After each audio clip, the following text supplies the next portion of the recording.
Untuk apa nih dihuninya? Prostitusi. Nah itu perlu P3SRS yang benar, mengaturnya benar, nggak boleh. Jadi saya ini ya, pengaturan apartemen digunakan untuk jam-jaman, sewa untuk prostitusi, itu pidana.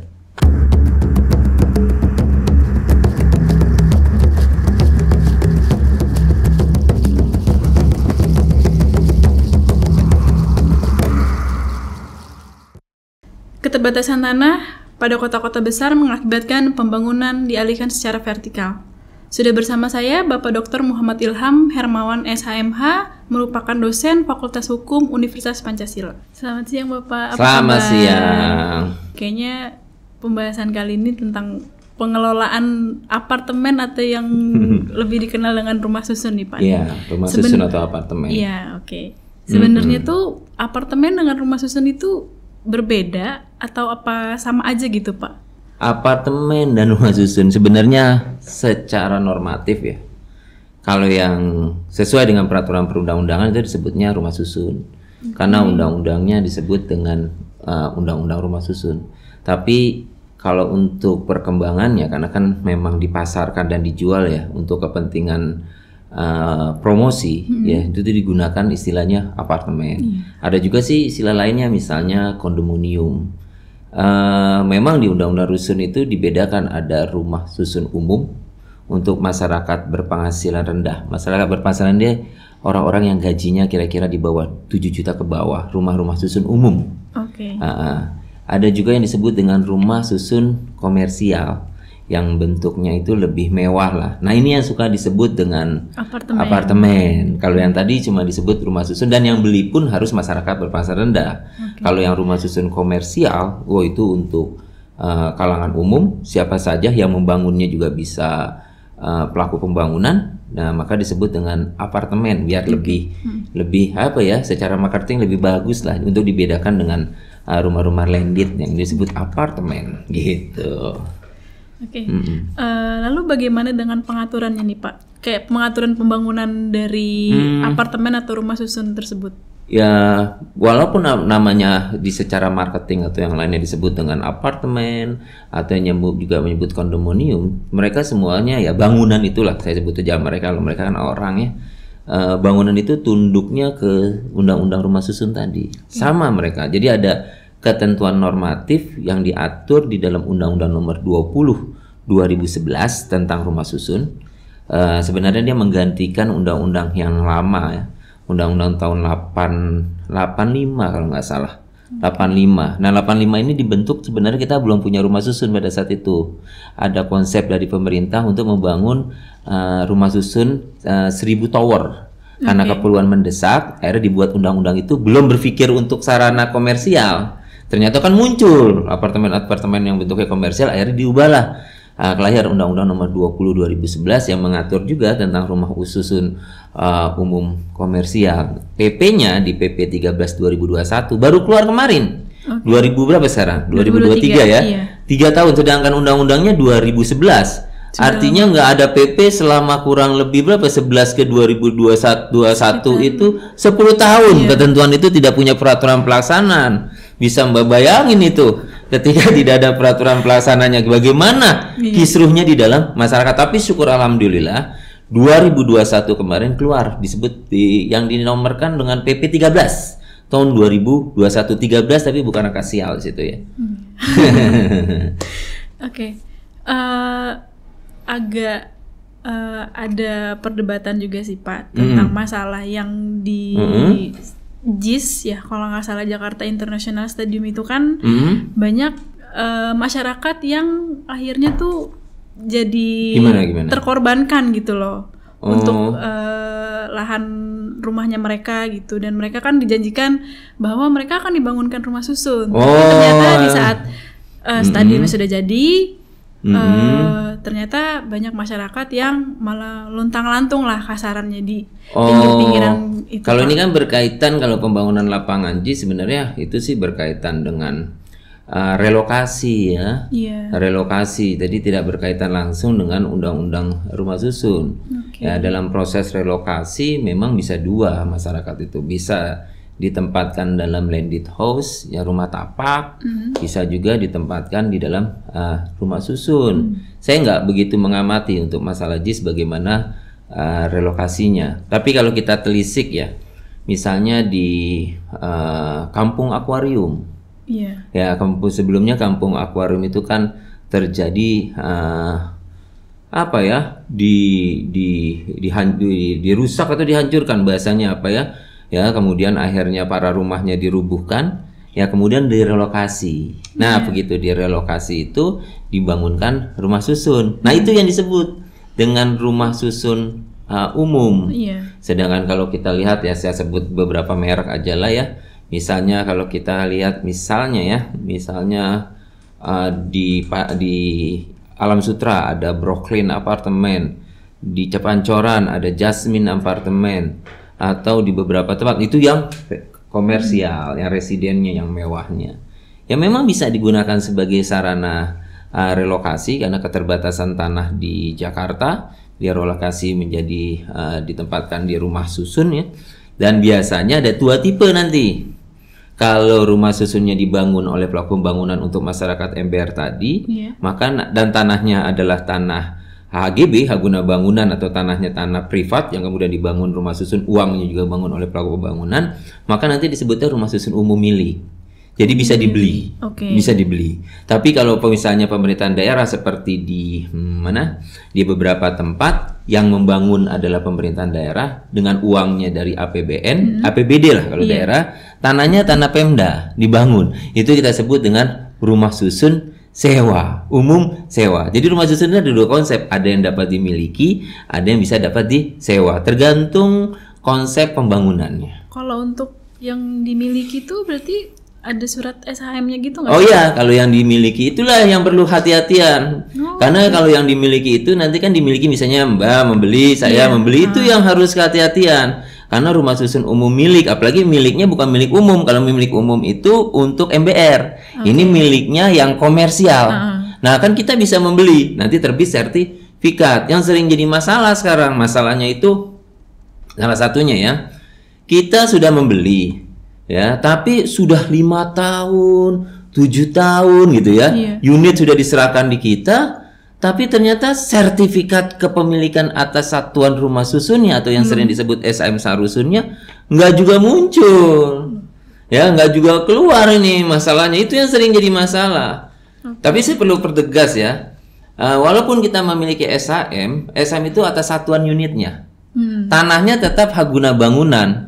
Ya, hak guna bangunan, sertifikat hak guna bangunan yang nanti ya kan di atasnya diterbitkan SHM untuk unit-unit yang dijual belikan kita. Artinya walaupun saya menyebut SHM sarusun, bukan berarti saya memilikinya seumur hidup.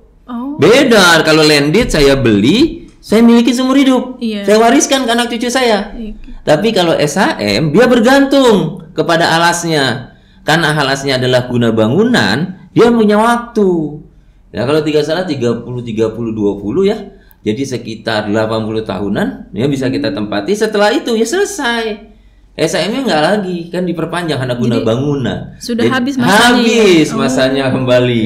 Ya, itu yang suka jadi masalah ya. Ketika habis atau yang tadi sertifikatnya nggak muncul-muncul. Karena masalahnya pada saat pemasaran jual beli, Mbak. Ya, pemasaran dan jual beli. Jadi pada pemasaran yang seharusnya sudah ada status kepemilikan tanah, jadi sudah ada kepastian kepemilikan. Jadi kalau kita ini untuk para pembeli apartemen ya misalnya, ini masalah yang sering muncul bagi para pemilik apartemen ketika karena rumah susun ini dapat dipasarkan sebelum terbangun. Jadi sebelum terbangun, misalnya kita ke mall, banyak tuh yang menjajahkan apa? Marketing ya, brosur-brosur ya. Brosur-brosur, padahal kalau kita ke tempat lokasinya belum ada apa-apa di sana, belum ada apa-apa, ya kan uniknya gitu. Rumah susun dapat dilakukan jual beli sebelum terbangun, tuh undang-undangnya begitu. Bahkan sudah ada yang bisa dibayar juga ya. Nah ini nih yang perlu kita pastikan, benar bisa dibayar. Maka sebelum melakukan pemasaran, kalau kita mau ada pemasaran itu kita pastikan, ya kan status bukan status ya, tapi kepastian. Kepastian kepemilikan tanahnya. Tanah siapa ini? Yang kedua adalah kepastian kepenguasaan sarusunnya. itu biasanya ditunjukkan dengan gambar uraian pertelaan ya, yang menunjukkan ini loh yang tempat Anda yang dipunyai. Tapi kan dalam prakteknya itu tidak pernah ada dilakukan dalam praktek oknum-oknum tertentu sih. Tidak semua, saya nggak mau mengklaim semuanya. Akhirnya dia terima uang. Bahkan di dalam permen yang terbaru ya, di dalam PP 12 diatur kalau saya terima uang ya ketika pemasaran terima uang, saya harus memberikan kepastian kapan itu dibangun, kapan saya tanda tangan PPJB, kapan saya mendapatkan AJB, kapan saya mendapatkan sertifikat hak miliknya. Tapi dalam prakteknya kan kita bayarnya ternyata lebih dari 80%. Iya. Nanti setelah saya bayar 80%, totalnya di ujung saya suruh tanda tangan PPJB karena belum terbangun PPJB. Tahu tuh saya mau bilang, wah nggak jadi deh. Kan tapi uang sudah masuk 80%. Ketika sudah masuk 80%, biasanya akan ditakut-takuti kalau Bapak tidak tanggal PPJB, uang Bapak hangus. Padahal menurut ketentuan kalau pembatalannya memang kesalahan pelaku pembangunan, uang harus dikembalikan. Bahkan dalam undang-undang pelaku pembangunan tidak boleh menarik lebih dari 80% sebelum tanda tangan PPJB. Ketika tanda tangan PPJB pun, karena kan belum terbangun, masih terbangun, kita harus pastikan mau tanda tangan. Apakah sudah ada keterbangunan 20%? Apakah sudah status? Kalau tadi kan masih frasanya kalau pemasaran kepastian. Kalau ini sudah statusnya tanahnya sudah milik pelaku pembangunan, baru saya mau tanda tangan PPJB. Tapi seperti tadi dibilang, kita sudah masuk lebih dari 80%. Suruh tanda tangan PPJB. Kita bilang, lah belum dibangun, belum apa, saya nggak mau tanda tangan. Uang sudah masuk. Akhirnya mereka punya daya tawar yang rendah kepada pelaku pembangunan, mau tidak mau apa? Tanda tangan daripada PPJB-nya. Ya itulah. Walaupun bangunannya belum ada ya. Baru 20%, ya. Mau tidak mau. Ini kan kondisi real yang terjadi. Kasihan mereka. Ya, tapi kan ini oknum. Begitu dia sudah bayar lunas, unitnya sudah terbangun. Seharusnya unit ini bisa diserahkan kalau sudah ada SHM.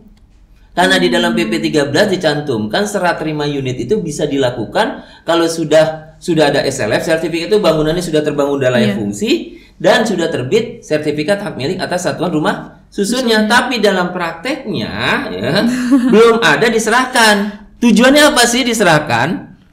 Kalau kita sudah menempati, kita harus bayar apa? Iuran pengelolaan lingkungan. Kalau saya sudah tempati, saya harus membayar sinking fund.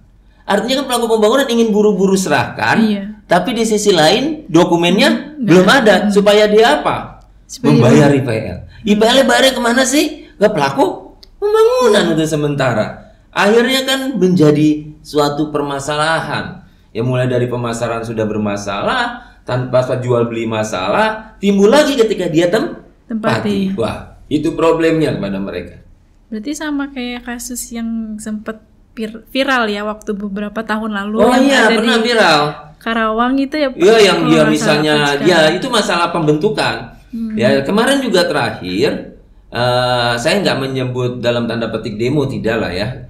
Terlalu keras kalau saya sebut dengan demo ya. Jadi kalau saya bilang kawan-kawan ini menyampaikan aspirasi, nah lebih tepat. Kemana? Ke pemerintahan daerah di DKI Jakarta.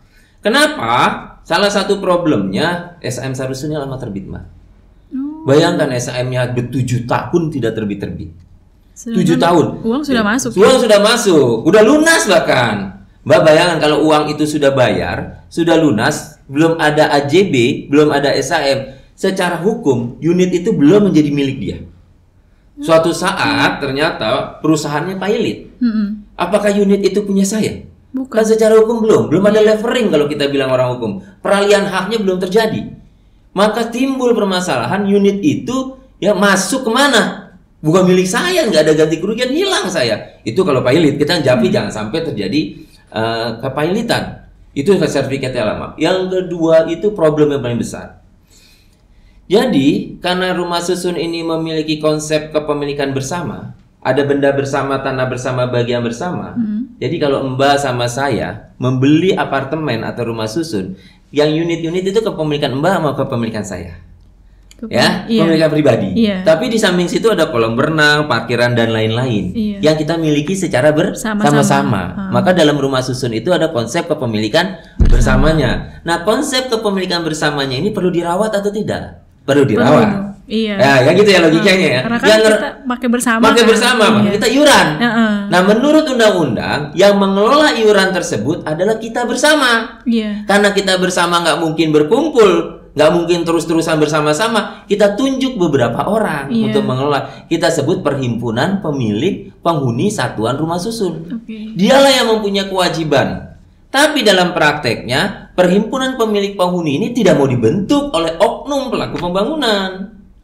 Kenapa nggak mau dibentuk? Ya, nih bayangkan ya. Jadi kan dia diberikan waktu 1 tahun untuk mengelola pelaku pembangunannya. Setelah lewat 1 tahun, serahkan ke seluruh pemilik. Karena pemiliknya mungkin 300 orang, nggak mungkin dia ngelola, bentuklah perhimpunan. Tapi dalam prakteknya tidak dilakukan. Banyak sih yang membentuk P3SRS, kawan-kawan saya di pelaku pembangunan juga banyak yang patuh terhadap peraturan, dan itu nilai positifnya dia juga banyak. Tapi ini kan yang oknum. Kenapa? Mbak bayangkan, misalnya 300 orang bayar IPL, berapa uang nilainya? Ya, belum lagi misalnya di dalam tanah bersama ada billboard, iklan. Di atas tower di sana ada menara BTS. Ya, BTS atau BTS saya nggak tahu itu ya, atau nama grup apa itu, grup musik. BTS itu kan ada nilai uang. Nah, uang itu kalau misalnya terbentuk P3SRS dikelola oleh P3SRS. Tapi kalau belum dibentuk oleh P3SRS dikelola oleh pelaku pembangunan. Karena ada nilai yang besar di sini, ya beberapa oknum teman-teman itu akhirnya tidak mau membentuk P3SRS. Kenapa? Karena pembentukan P3SRS ini harus difasilitasi oleh pelaku pembangunan. Kalau dia tidak mau memfasilitasi, ini nggak muncul. Padahal waktu fasilitasinya cuma 1 tahun, 7 tahun tidak dibentuk-bentuk. Wah, itu masalahnya. Itu dampaknya apa tuh, Pak? Dampaknya akhirnya kan kenaikan IPL mereka nggak tahu, karena tidak ada kewajiban transparansi terhadap pemanfaatan uang juga tidak ada. Berbeda dengan setelah terbentuknya P3SRS, kalau dia kelola tiap tahun dia ada ruta, rapat umum tahunan melaporkan. Ya, tapi kalau pada saat dikelola oleh pelaku pembangunan tidak ada itu. Akhirnya timbul permasalahan uang. Ya, ada oknum-oknum atau ada pemilik juga yang merasa peduli, akhirnya meminta pertanggungjawaban dan lain sebagainya, timbul konflik. Tapi itu masalahnya besar. Ya, tapi di sisi lain ya, ini melalui di sini juga saya berpesan ke teman-teman semua, setelah terbentuk P3SRS misalnya, kelola juga uang itu secara baik. Jangan sampai nanti salah gunakan ya. Salah gunakan. Jadi pada saat pengelolaan oleh pelaku pembangunan ribut, ketika sudah bentuk P3SRS, nggak ada transparansi pertanggungjawaban, ribut juga dengan pemilik. Kan juga nggak akan selesai. Tambah lagi kan umur bangunan juga ada tadi, kurang lebih 80 tahun akan habis. Bagaimana dampaknya keluar? Ya, maka perlu ada pengaturan bagaimana pengelolaan daripada apartemen tersebut. Karena belum ada tuh aturannya. Hanya ada beberapa aja ya? Jadi yang sudah diatur oleh negara itu permen tentang pembentukan P3SRS, peraturan menteri. Jadi bagaimana membentuk P3SRS sudah diatur. Tapi bagaimana setelah P3SRS ini bekerja ke depan, nggak ada pengaturannya. Sedangkan bangunan gedung itu kan bangunan gedung tinggi, high-rise itu. Kan kontrol-kontrolnya harus benar. Nah, belum ada pengaturannya, bentuk transparansinya masih perlu ada pengaturan lebih. Maka sebenarnya saya berharap ya kementerian, karena bangunan gedung ya, itu kementeriannya dan ini juga rumah ya, ada di Kementerian Pekerjaan Umum dan Perumahan Rakyat ya, PUPR. Saya berharap segera disusun lah permen tentang pengelolaan apartemen ini, sehingga bagaimana pelaku pembangunan ataupun nanti P3SRS ngelola apartemen itu bisa dengan baik ya, jangan sampai ya dalam pemasaran timbul masalah walaupun aturannya sudah ada, penegakannya belum. Penegakannya penting. Jual beli juga tadi ada masalah, tapi harus ada penegakannya juga, padahal sudah jelas. Serah terimanya juga harus benar. Ya, ketiga bagaimana membentuk P3SRS juga harus benar. Yang terakhir tadi mengelolanya juga harus benar karena tanah di kota-kota besar sudah terbatas tanah, Mbak. Iya sih, benar. Iya, terbatas. Terlalu banyak gedung-gedung perkantoran juga ya. Gedung-gedung perkantoran ya. Nanti kalau kita mau berbicara lagi nih ya, misalnya ke depan tentang gedung perkantoran juga menarik. Kenapa menarik? Karena gedung perkantoran konsepnya adalah kepemilikan bersama. Tapi dia tidak termasuk hunian. Kan yang disebut dengan hunian itu rumah susun. Atau rumah susun campuran, yang di dalam rumah susunnya ada mall, ada perkantoran, itu campuran, bisa terbit SAM. Tapi kalau yang tadi kemana Mbak menyinggung, misalnya perkantoran murni, tidak ada perkantoran ini, hanya perkantoran, tidak ada apartemennya. Perkantoran murni, nggak bisa dia terbit sertifikat hak milik. Kenapa? Karena tidak diatur di Undang-Undang 20. Undang-Undang 20 hanya mengatur sertifikat kepemilikan sarusun hanya untuk hunian dan campuran. Campuran itu yang seperti Kalibata City. Iya. Nah, tapi bagaimana kalau yang office tower, seperti misalnya di Jalan Tamrin atau jalan mana ya, ada menara tower di situ bentuknya serata kepemilikan bersama, tapi tidak ada huniannya, nggak akan terbit SAM sarusunnya. Jadi masih banyak sebenarnya yang perlu diatur, yang kita sebut dengan bangunan gedung non hunian itu masih perlu diatur. Kalau menurut tanggapan Bapak nih tentang apartemen yang dijadikan sebagai tempat prostitusi nih Pak, karena kan ini ramai banget, apalagi sempat terkenal juga ada beberapa apartemen ya gitu ya Pak. Ini gimana nih Pak? Nah itu peran pentingnya. Jadi yang diurus oleh P3SRS itu bukan hanya kepemilikan. Jadi ada 3 aspek. Pengelolaan, tadi yang saya bilang benda bersama, tanah bersama, bagian bersama dikelola. Yang kedua kepemilikan, yang tadi SAM. Yang tadi yang terakhir itu adalah penghunian. Untuk apa nih dihuninya? Prostitusi. Nah itu perlu P3SRS yang benar, mengaturnya benar, nggak boleh. Jadi saya ini ya, pengaturan apartemen digunakan untuk jam-jaman, sewa untuk prostitusi, itu pidana. Pidana itu diatur di dalam undang-undang, nggak boleh merubah fungsi pemanfaatannya untuk tempat prostitusi seperti itu pidana. Tapi kalau untuk disewa, kan ada yang sewanya juga per bulan gitu Pak? Boleh. Jadi ketika Mbak menyewa per bulan, status Mbak bukan sebagai pemilik, penghuni. Gitu ya, penghuni. Tapi kalau saya memiliki, saya sebagai pemilik. Tapi saya pemilik juga menempati, maka status saya 2, pemilik dan penghuni. Jadi ada pemilik penghuni, ada pemilik saja, ada penghuni saja. Jadi kalau disewa di atas 2 bulan, 3 bulan nggak masalah. Tapi yang sering jadi masalah servis apartemen, bukannya hotel, tapi servis apartemen, unit-unit disewakan jam-jaman, nggak diatur tuh Mbak di undang-undang. Itu dilarang sebenarnya, cuman penegakannya nggak ada. Apalagi dalam tanda petik suka menggunakan pihak-pihak ketiga, saya nggak mau nyebut merek, yang kita buka aplikasi kita bisa sewa jam-jaman, itu dilarang, tidak sesuai dengan fungsinya di Undang-Undang 20. Apabila seseorang memanfaatkan rumah susun tidak sesuai fungsinya, pidana.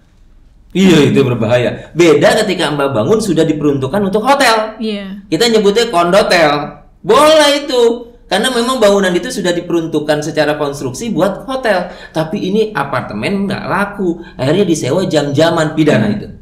Penegakannya harus ada menurut saya.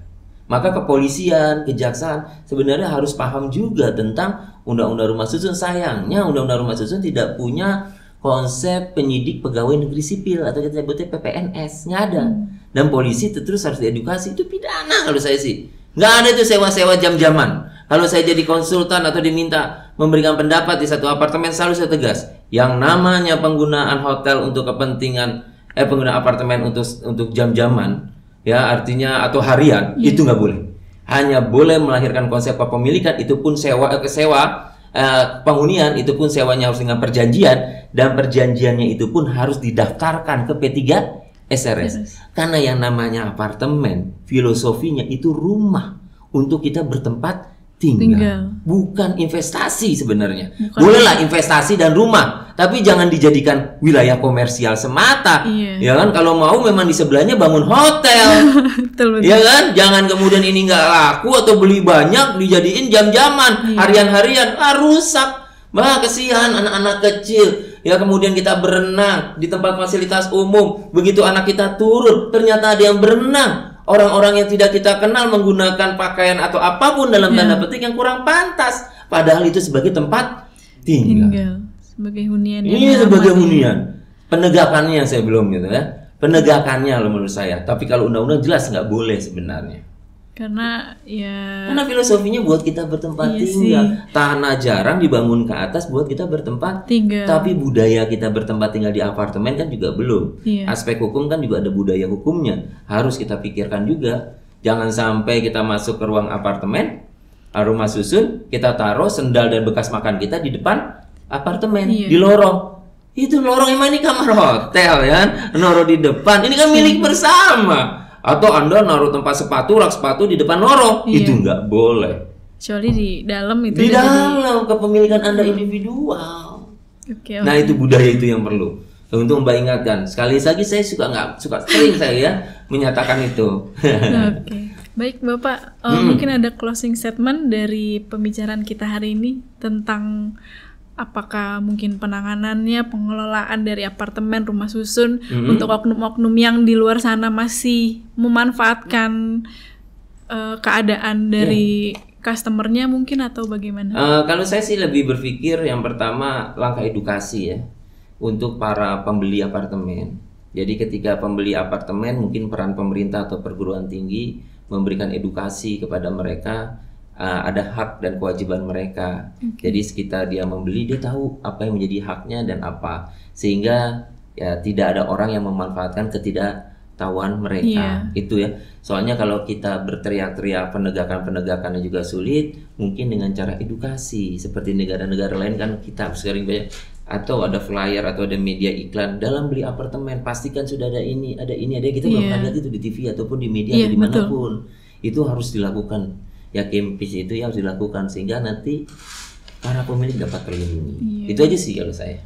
Oke. Baik Bapak, terima kasih. Sama-sama. Untuk pembahasan hari ini. Demikian episode Mikes kali ini. Sampai bertemu di episode Mikes selanjutnya.